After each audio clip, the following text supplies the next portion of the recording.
नमस्कार दोस्तों, आपने डाल्टनगंज का नाम तो सुना ही होगा, जिसे हम मेदिनीनगर के नाम से भी जानते हैं।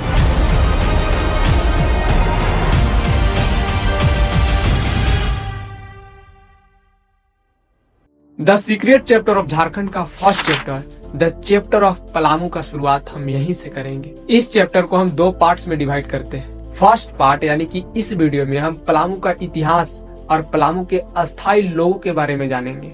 पलामू क्षेत्र ऐतिहासिक रूप से आदिवासियों और राजवंशों का क्षेत्र था, जहां major community Chero community, Oraon community और खरवार कम्युनिटी के लोग रहते थे। पलामू में एक किला था जिसका नाम था प्लेन फोर्ट, जो रक्सेल राजवंशों से संबंधित था। अराउंड 1574 मुगल काल में राजा मान सिंह मुगल सेनापति के रूप में पलामू पर हमला किया था। यहाँ के राजाओं और स्थानीय लोगों में युद्ध हार गए और मुगलों ने पलामू पर भी कब्जा कर लिया।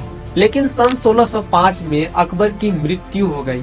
उसके बाद वहाँ के स्थानीय आदिवासियों ने फिर से अपना अधिकार जमा लिया। अब समय के थोड़ा आगे चलते हैं। सन 1658 ईस्वी में जब राजा मेदिनी राय ने पलामू पर अपना शासन स्थापित किया था। इतिहास के पन्नों के अनुसार बताया जाता है कि राजा मेदिनी राय ने अपने प्रजा के लिए बहुत कुछ किए थे। उनका प्रमुख ऐतिहासिक कार्य था ओल्ड प्लेन फोर्ट, जो रक्सेल राजवंशों से संबंधित था, उसका पुनः निर्माण करवाना और साथ ही साथ एक नया किला हिल फोर्ट बनवाना। उन्होंने सन 1673 के आसपास इस किले का निर्माण शुरू करवा दिया। न्यू फोर्ट का गेट नागपुरी गेट माना जाता है। उस गेट में स्ट्रॉन्ग पिलर्स हैं, जिसमें फारसी और संस्कृत शिलालेख थी, जो बताती थी कि किला उनके पुत्र प्रताप राय के लिए बनवाया गया था। और वर्तमान समय में हम इन्हीं किलों को पलामू किला के नाम से जानते हैं। लेकिन अभी भी आपके दिमाग में एक सवाल चल रहा होगा, पलामू, आखिर ये शब्द आया कहाँ से? अच्छा सवाल है, लेकिन सच्चाई यह है कि पलामू के नाम के वर्तमान ओरिजिन पूरी तरह कंफर्म नहीं है। इतिहासकारों और लोकल लोगों के बीच इस बारे में अलग अलग थ्योरीज है। एक थ्योरी के अनुसार पलामू शब्द पलाश ट्री, जिसे आम भाषा में हम लोग परास का पेड़ बोलते हैं, उससे उसकी उत्पत्ति हुई।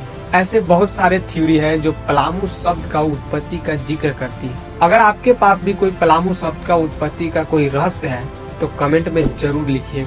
चलिए अब हम जान लेते हैं यहाँ के अस्थायी आदिवासी और अन्य समुदाय के जीवन के बारे में। यहाँ के लोगों का जीवन पूरी तरह जंगल और फसल पर ही निर्भर था। शिफ्टिंग कल्टीवेशन, हंटिंग गैदरिंग या फॉरेस्ट प्रोडक्ट बेचकर ही इनका जीवन चलता था। और यहाँ के लोगों के बारे में बताने के लिए कुछ खास नहीं है, इसलिए वीडियो को यहीं तक रहने देते हैं। और अगले वीडियो में हम जानेंगे पलामू के राजनीतिक व्यवस्था, आर्थिक स्थिति और एजुकेशन सिस्टम के बारे में। और साथ ही साथ हम अगल बगल के जिलों से भी कंपेयर करेंगे कि कौन विनर है। तो मिलते हैं नेक्स्ट वीडियो में। बहुत बहुत धन्यवाद।